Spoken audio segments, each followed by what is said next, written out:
People don't know unless you reach China. When you go China and go to the evil forest of China, you will see the dictionary.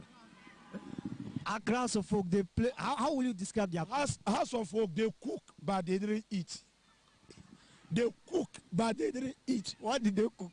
They cook the football, but after you eat the food, and leave them like a cassava, and leave them like a cassava fish. So that's the RTU. My inconvenient supporters of RTU, they should come controversial happiness of joy to support RTU. We remove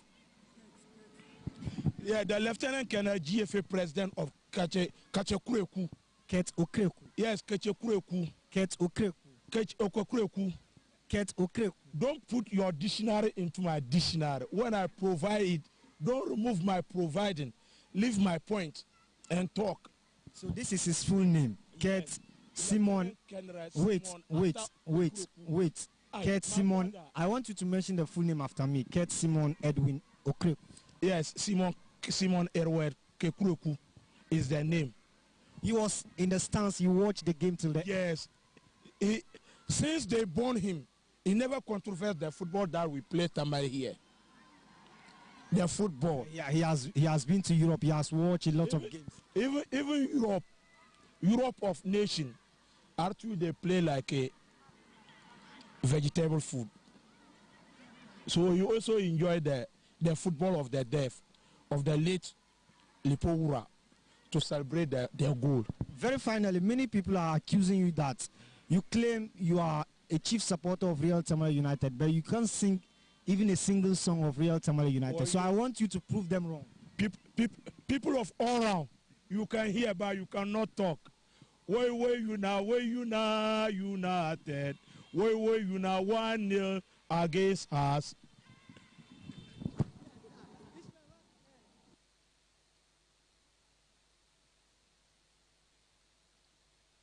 Double.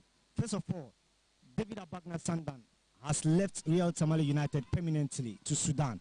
Yes. How do you feel? Yes, David is just like a animal resource. He leave the country and leave Lieutenant Colonel Manaf for RTU. But today Manaf survived RTU supporters like perfect inconvenient striking goal. Like the goal who can never score in Britain and England unless RTU Park. How will you describe Manaf's goal? Manaf's goal is just like Animal Kingdom. He just like a lion get a cow, follow him to eat.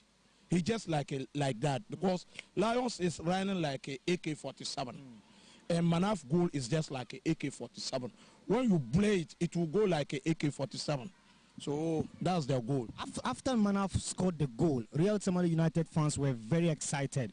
They were throwing monies at Manaf. I didn't see you giving Manaf once. Yes, you know, Lieutenant Colonel Dover, RTU #1 supporter, he removed the mark of talking point to Manaf and provide the money for Manaf. What is mark of talking point? Yes, I removed my mouth and talking point to the supporters, and they removed the money to Manaf. And you yourself, you didn't put your hand in your... When I was in the house removing coming the park, my pocket was invigilable.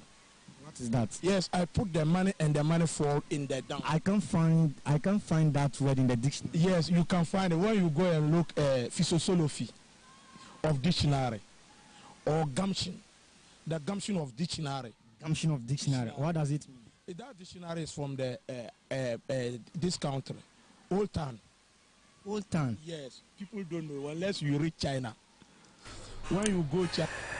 Yes, Yatanasi Yaragudi Hunsam and Ebro Live on ADEHYE 99.1 FM midweek edition and tofemno on our one issue. Wanichi agro no ho a Ghana football wanije ho a ba bia eduru anwumra ya yetana na afei ya bobu nsem ho near the latest number ayo #1 ADEHYE 99.1 FM awudafo na time echi matana se amedi dwumadi ne bro president one year president Guda Krobea na Asante Messi presidenti ene matana se amedi quick update exclusive me de ba be som wono nsia boy be sori afi dwumadi ni so Mr. Edmond Opoku free Tamachi. Kwamu Swansa simple man Etamachi. Samuel Sterling Louis Opoku Kranchi Omina Etamachi. Eni atana se rijumedi no esumo ene enmiri. Na nsemo ya de bana no odina no hye asuzu ase na de bia yere no. Yede mo ena eba Ghana Premier League. The build up to the super clash. Eno aso ena yetie a chese. Yede nsem no eba. Yem programs manager Marcus Boatin eja to apete all social media platform ni so. ADEHYE 99.1 FM Kumasi on Facebook. ADEHYE 99.1 FM on Facebook edem. And I'll go YouTube nso and so ejino home na ewo ehonomo a enya asem ketwa ya opanyini tugumi so AK tugumi so mo fresh agbesi say good evening Mr. President and mo e dey to Facebook nso amete edi Ephraim Eric J was Zaragoza, Spain. A fantastic Eric J, you know. Good evening, Mr. President. You are live and clear in Zaragoza, Spain. Keep up the good work. And Eric J. And so at the Atuo.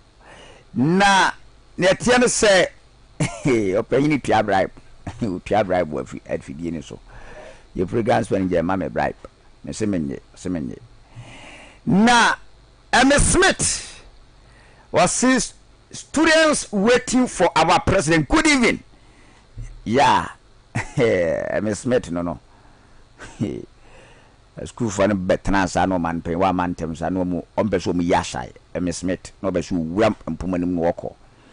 And Erica J say, Mommy and share na imuntrepa. Erica J no so share. Starboy of Mem Airport and watch them live. Starboy of Mem Airport. Na Al-Hassan Mohammed Moti. And so say Mr. President Guta Mofire. Ni Odate de Graft Lumpy. Ekutem was a good evening, President. I'm back and fit, but God grace. Then Yanko pass near Mana Bass because ni Odate de Graft Lumpy. Nana honto dono na twedi ampo Nyankopon edi ni hwafo fiasan yare ama ya isi wa fit a waba ti opanye mu akwa ba sama yina nso ye hu trinkwa ensan show speedy recovery pa. Wula Iman was a good evening, bro. Watching live from South Africa. Accra to folk will win on Sunday. And Wula Iman was South Africa de eba. Mini Kofi Samu Teki no so mane panyine mechia wo. Mejo so Kofi mjiri so nso apomi pa. Opon Kabori se kotoko mas 4. Osa Asante korokote hwisi brim. Ena Opon Kabori e dia tofem. We are the first batch of the messages about social media and so. Ena mete e di Ephraim. Yemrai na fiancé nsem na se Ernest Amponsan so hwe me wo se hi majo so Ernest majo so ron so hwe me na chairman the fantastic chairman Robert Badasu chairman mjiri se Sunday e ba kra me hu Sunday ye ba enyina ye ba na fi ya ba be monitor events ye pa classico no the super clash ya ba bi chinemu sa yes so mine page ni mi ameba me ba sana fa be monitor events ni ting ye brim ba ko amenka hwe na mete oni ye brim no wa ho nya di me ya brim pa ma o hwe nyina ba ya Chaso Poku or say popularly known as Gatuso at Amako Market. Good evening, Mr. President. All the shoemakers inside Amako Market are enjoying the show. Kotoko will win against us. Yes, Gatuso. Chiawone edwefo nyina mame. Amako shoemakers association. Chiamu nyina mame mo ye heavy. Ekwa se me bana afi me nan no. Me ban me be me na de kete.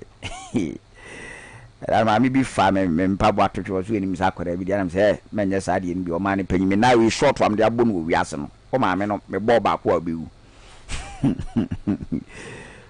an 9:30 now, boss short or move down. Now, some people are short of my bone. We are seeing the super clash, the super clash, the super clash, and that's one. As I look at the forum, so yes, some design be the room has a phone. Now, some quite year back, we as a mission, now as a major EBI, and there's no more Benny. Hey, Krobea Kumasi Asante Kotoko, and normally I been you, net dash one. Live on Facebook, the super clash, and the dash sano. Now, my main sign among Kaye, say Friday, Mediama Sporting Club, Ebo Vision. Friday, Mediama, Ebo Vision. Friday, na Mediama, Ebo Vision. Now, one more Ebo, we say Kukro, next Sunday, Nankari, Mama Mediama, about Friday, we. And Saturday, my yaka in a show. Now, for Sunday, no, now we are marching to our classes. Oh, Nanky in a call. Oh, cause Mediama Vision here Friday, Saturday, near clear. But I say, now we are not concentrating in the nations, ne, baby, any cool stars game, no, we are Sunday now for the super clash. Cash, baby, you. It almost a Friday, Mediama Vision, but we are now on Sunday, other matches not a film. Bibiani Gold Stars about Kerala United, Young Gaprosos ne Pasik Holy Stars baby, Heart of Lions Ebo FC Summer Test 1996, Domediana Stars Ebo Brekum Chelsea, Bechem any Legon Cities Ebewi, Nation Chelsea Ebo Accra Lions, na Accra to folk. Abo Krobea Kumasi Asante Kotoko. Krobea Kumasi Asante Kotoko. Ni kirimeta from kra. Tisana ehonsem no etie. Na the super clash na ebas wono. Enumu enene Ghana Football Association President. Yerake Simon Okraku wadnano atum se super clash no.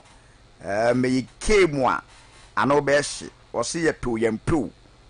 Team a friend say how to folk na Asante Kotoko no so o kruma sa respect ne de yemfama won mo ya gifri won mo nsamo a enye yi Ghana Football Association President Kurt Samuel Kriku no se o we show me na good luck Nyankopon e adom kra on Sunday wo hwe se obetimi awram na wababebo nani akohoma. Kurt Samuel Kriku, second vice president de Macaf, Ghana Football Association President Uremu one year sister station, and I say yenuanom asempa ena etwenkomo enanope yentie ni nsem nibi enkra wato e di ama Krobea Kumasi Asante Kotoko and how to folk ahead of the super clash. The president of the Federation, so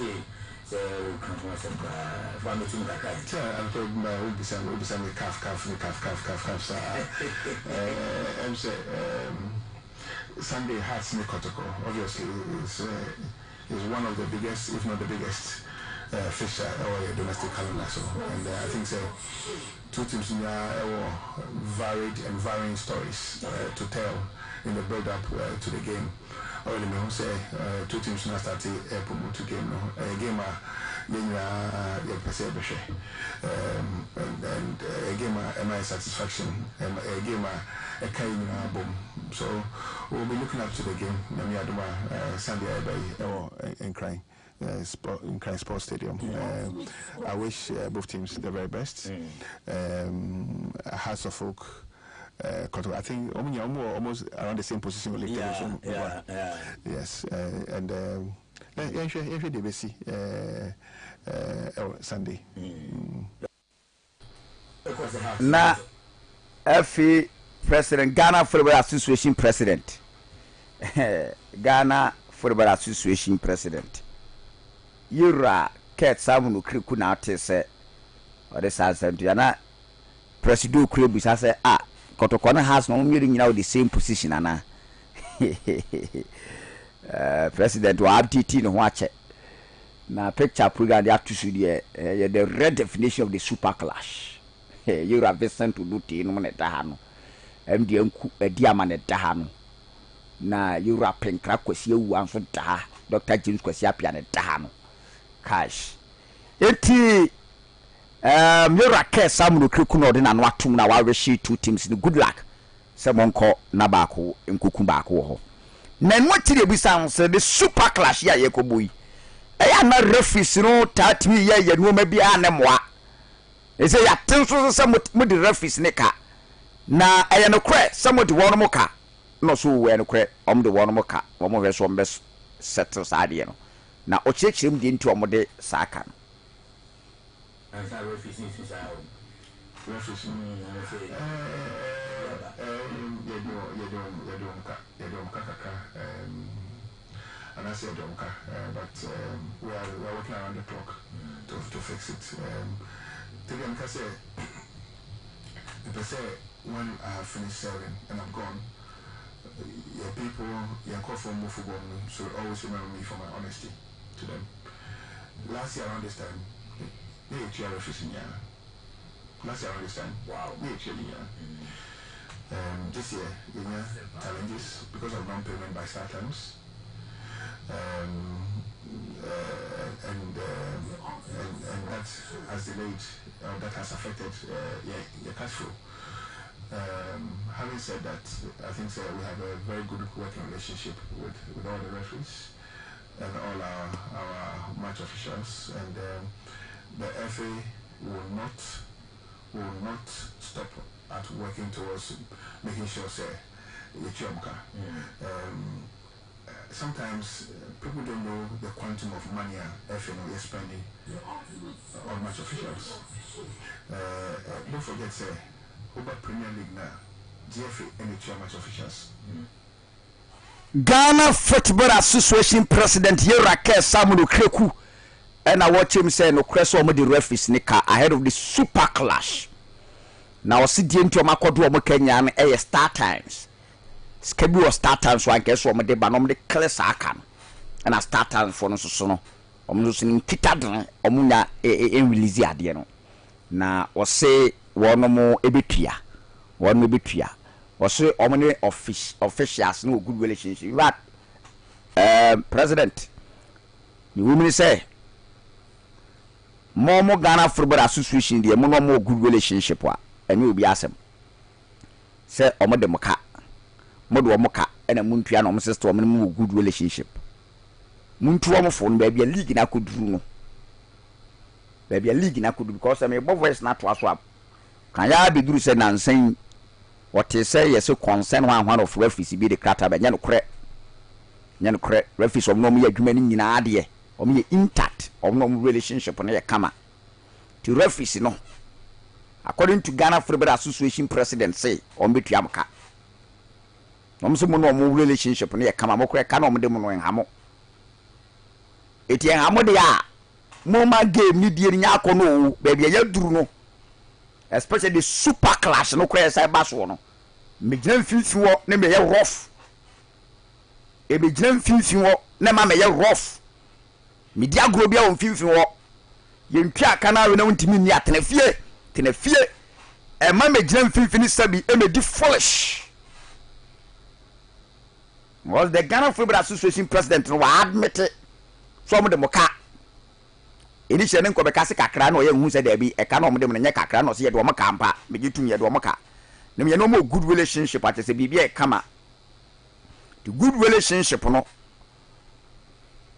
e ka no de enhamo mo nya se mo ko fight akwadi musika mo ma game ni die nya kono message ni ye clear bia na obi ani asem e hon sem no before some day update in Beba so na e wo Kumase 104.1 FM na metina dware mu de ma menu akwabno usu ansa simple man no ye ni the legend enso etwe ankomo ye the legend Don Boti eti nkomo de fa the super clash no ho wono so de kakra tudwa wo kire mu se no krepe wo mu se enya de a this time around kotoko ebetima she has da ebio ensibio legend Tomboti live from Kumasi 104.1 FM ne anopay country sport dwumadi nso o man panyin me twene to amano so and am say asante kotoko ahyemo empre porepore enan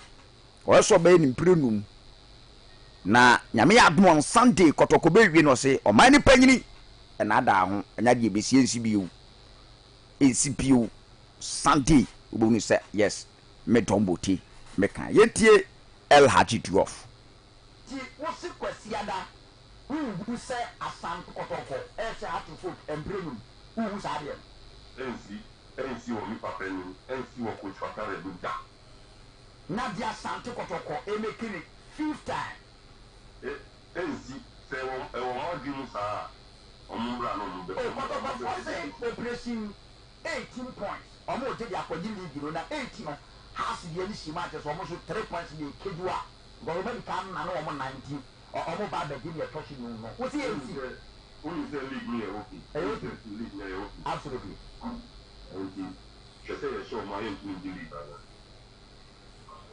vous mettez yo NMC yen kasa ye wa ye be schedule okay El Haji Duof Don Bote the super legend and was say mema Krobea Kumasi Asante korokofo Asante se ma launch operation 18 points not again Don Bote and what is ansem no tudwa na Don we ye na mi busa na say Don won sama wo kan dia say wo sound so confident na Heart of Folk any Ghana Premier League in January no wo nyina no strikers ni ntimi ntontra no ntratro no ye o modene especially with team Heart of Folk and ntratro no strikers ne mabɔ no so na da ba bi kura na no na die ntia ana boys ntimi mfa bɔ no ento atenam Don ekyekire mu sɛ ade no akwadwero enso so ka ho bi na Don ade ba ko a ye league mu coach is really big crowd I know Bashiri for the time one blue you should be command by kind goal scoring a problem oh you need more especially with team Heart of Folk what is happening then I wish you're lacking to your man boys no strikers no 8 minutes for boss into happen area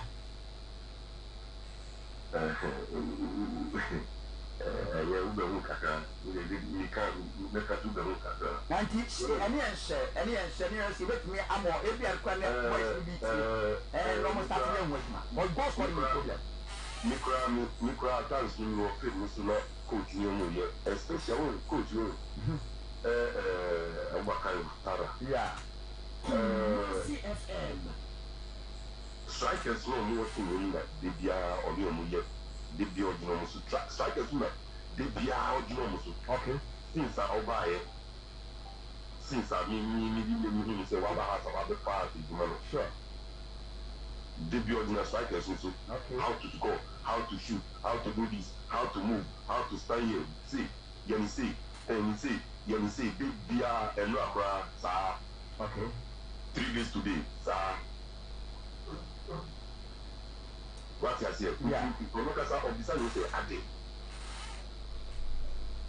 oh me can go scoring is about confidence and you are pre and you gidi no pre okay you are botre and you shot Thierry Henry you offer shot to share goal that sure you are botre what team no chiawo na bosse ho just pass ball no share pool and you found on you are there sure ube papa ni ya agwa dem yeah ntia potre ntia si striker ni ya potre u pass mo bi na ni pansha the same 3 points yeah nti ye we need your make because asem coach ni dey bia or the strikers na e duma now feel say omo technique how do omo luso no say wo hwe Premier League technique how do omo luso no be say and also know the right technique because to the ball to win to just pick down and win baby kura internet technique is what we say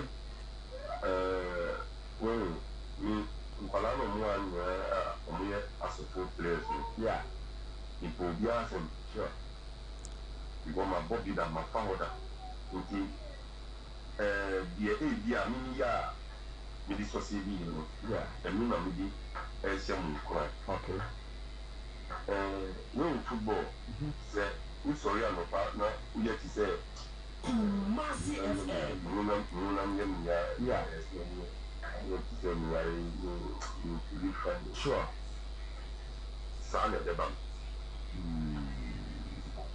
Football, Don Bote LRT Drof and I'll tell you what the San 7 band say football man and not quadrosem. We are striker, yes, we are extra. Oko Pogumana, oh, yeah, extra training, na pogum, sa. Na one casano technique, oh, yeah, Wajuma. Pidabra men pim fantum na, oh, yeah, Wajuma. Na, and yes, sir, we are no account out to so sa.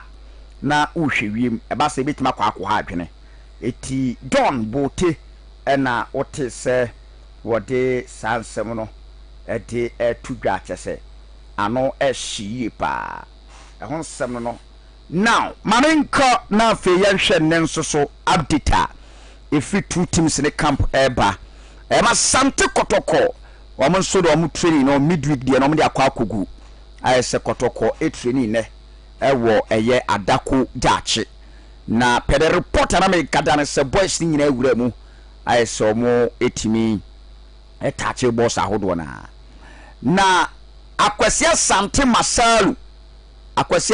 Masalu ene owura mu ayese training na opiepian kakra wo ye individual training na nte se wo opiepian kakra tina kwa akoya ni gisem se if you die fast Akwasi Asante by true kra on tubi in a competitive game Akwasi Asante Masalu wintimi entro bokra by ne na chese Masalu nso epiepia afei wisdom ogabasi wane saka dauda ene na omunsu mienu ato omo ho echina baabi saa omunsu so no some light training yes wisdom ogabasi dan we cost we say ogabwache it ogabasi ni saka dauda nso unim say wisdom ogabasi wone aduana eno peke saa no ke no what you say almost say grisi no ni nduru almost aboho etiama this week no wogantimi nwura mu enye full training at sa kwakwo ha adwene yi pa tie na wodwane saka dauda pe training na na ekoso ne pe the report na ye gada no na ye Akwasi Asante MSI individual training na for gabasi nso enso so ne saka dauda nso ate worom ho but apart from that Joseph Ablo fitness ni kama Joseph Ablo fitness ni kama papa chese Ablo no enya asem ketwa Joseph Ablo fitness ni kama eti Joseph Ablo ne fitness ni kama no Akwasi Asante Masalu odon so no awram ayese eya ni gisem kotoko midweek no akogu atise eya ni gisem a omo iram Makatos on Saturday and Asante Kroko stormy the greater Accra region. Na on Sunday game no enya kwa kotofem. Marenko phobia game na bawie ye had to folk ebo ayonkofa kansi ne midweek. Sa ayonkofa kansi na meyam hyehyeme pa. Menya kura ne nkoma amo. Na meyam hyehyeme hu fly and meyam hyem ntiman head and man kan ho asem kura da. Konam suru omani koforidia sempefi ene boye na game no omapon enche kura me betena sa no omopon ye 1-1 edivision one side koforidia sempefi ene wura mu ewo Pobiman ene hatu foko boye game no yapon eye 1-1 and this seven is a boys no mu bia nya some minutes a player say na ye ni say mawuli wayo ne court sa drive no a free kick boss na say omo enya target no e dia kotum eti how to folk abayankofa kansi ne ai so mo de ACC won ho e boaboa won ho me gidi se sempefifo no o ma metwe mu nsuo cause I game we na me pese mbobo krope wom na me pese mbobo krope wom no se okọ Europe a ebi bo game ni bi Friday ni bi abo Saturday ni bi abo Sunday what I say ni abi see the following week ni midweek ni mu na afi ye nyina na yasan training akobo because super clash ni dia na me pese mo de no ma no ma bi abekeka no hwe na afi na bi tumirika na wanwe wo se abehye wo sirim mpesa ade na wabere nti Friday had to folk by Uncle Kensi and then omabo a apai 1-1 tell you latest development me ko busai game ni cost na busa so obi empra de no so man panyin obi afa no ho adi nam so wonderful with the exception of you see Ramzia wono no ipraye no eno ano because adia na me hwepa no to mo pon game na me place ko no si po mo nam say mrantie no obi empra nso bi empra nam se mnantie mo ye no so man be ye ho ye nam se beta mo mesin kofie mo mesin kofie cause si say no game no ba bia duru no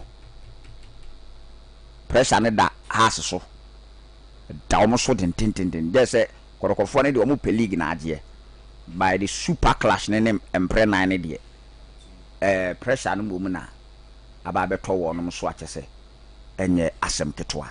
So all is set. Yeah, the midweek diana kogu the super clash. Na mame first our story we so ma.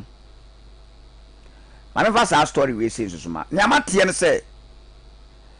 Na me sa de we no kura me dwen ho amenta so mame first our story we ma ansa na ma sorry. Mame hwe do na the messages ni bia mame team fi na me mfa. Because our story we say no has story we say na me matie no. Monsesa mo won net kopem gina Monsesa na ansa na fly na ba bonten chama Robert Badasusa mpa yebehia o se yebehia pa yebehia yaw kick off the fantastic Messi intercepting king Abdul Malik said, Mr. President, good evening, watching you live from Insuta Techiman, Bruno East. My name is Lampi Mamenchiao George Edin Crescent Libya and chama Robert Badasusa yebehia na me say Master King, Master Taylor, Bingiman, Alonso, Kobisman, Daniel, Urakwame, Enin, Brownman, Bishop, and Abura Dunkwa, Krobea Kumasi Asante, Korokotere how to folk zero. We nyina e shoemakers one more makuma mu ATM and I got two should do in Diabano. Mr. Modun so monitami, Mr. Modu monitami. Good evening, President. I'm greeting you and me genesu yura than you wish no. We bob watching the free nibe presido meshura and we bone so eremie. Miss Smith and so I was if only the coach will not sit on a bench has win. And or the atona kwamienchi. And so echiamie. Na mame me time the call by my first story we no emra nyamati en say the super clash no had to folk has okra o mutim no omo arras oak ladies ba ko kan under 17 for no o na dam ko hwe omne Samuel nkum kwara no bo mo kanan wo problem a ho no nyam ko hwe game no Samuel nkum kwada no ene ye from say the oak there mon fama me on Facebook has for no you the oak ladies you the auras ba ko ka ho omo ye sa you team under 17 for no na me tie no say Asante kotoko otumfo or say tutu the second U team no papa so me hu na me hu body man amo Royal Oak knew that he has cool knew that he has I see different we were in one Sunday over Sakoya Royal Oak yes has of one more church basa Royal Oak now some church has of one Krofui Matisse Namia Dumois the super clash no Asante Kotoko U team no Otum force or say to the second U team. One more ebedi ka bossa ehino curtain raiser no. on said down me company side and say also ye more bo on say me company be a month ago na be ka tell say ye bo so san kwada ni si from near where or tough say di kan side and so show mu manyam ntie say the Royal Oak and a body atia kodoko yutim no ara na mama do motim kwada anemo do motim kwada no mo na ese bo game wi makoya under 17 for no motim no kodoko kwada anemo is a fact and ye ni fi okwa wo mo no Royal Oak for no me kwada things under 17 for wo mo kwa mkoya ni nkum kwada yi bo mo for something na de kodoko kwada wo mo bo division 3 o ebi bo first team no tie ni kodoko kwada na ebi bo first team no do motim kwada na o se hia wi mo do motim kwada no because sa Oak the Royal Oak we no yet to wo say musum ye has no a proper transition a Royal Oak we also will free one no kodo moti ho no free do moti ho no akọ first team no that means we pass it through me can say a proper transition wanya no what has here enti mama do moti nkwada no awras no Asia Asante kotoko team no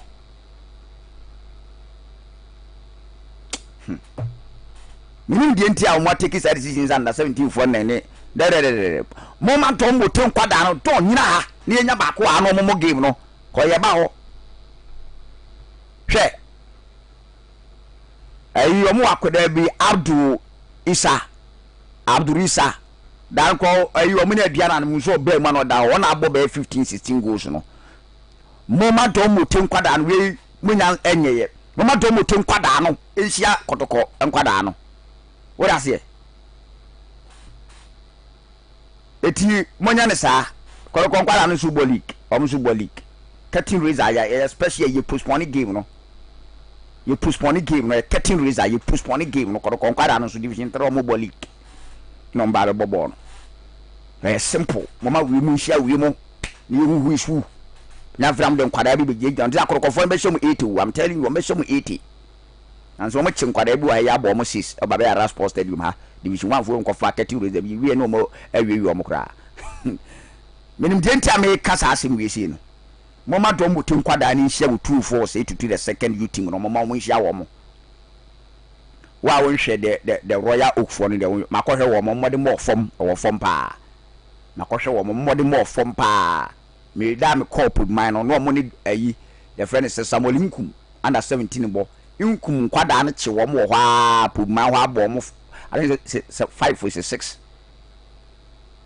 timi wi me didi nkobo kakra ma me busa the Royal Oak for mo omo head coach no ana no watch them no ma ba ko miru miensa bi ntia kwada performance no wo for me be no ndie me nka because a typical Ghana ni obekenkan yi mu a so fi se wotan no tima me mfa nto timo mom fixe ni do mo tin kwada ni hia wi mu ne hwa de ene be bo akora ene beboa maka wie minim de ntia me kasa no monya arrangement sisi ai na bibia nso so nye kama na me ya admet na me yenhia o ma ne panyin ni me no wadi nkra makra bye bye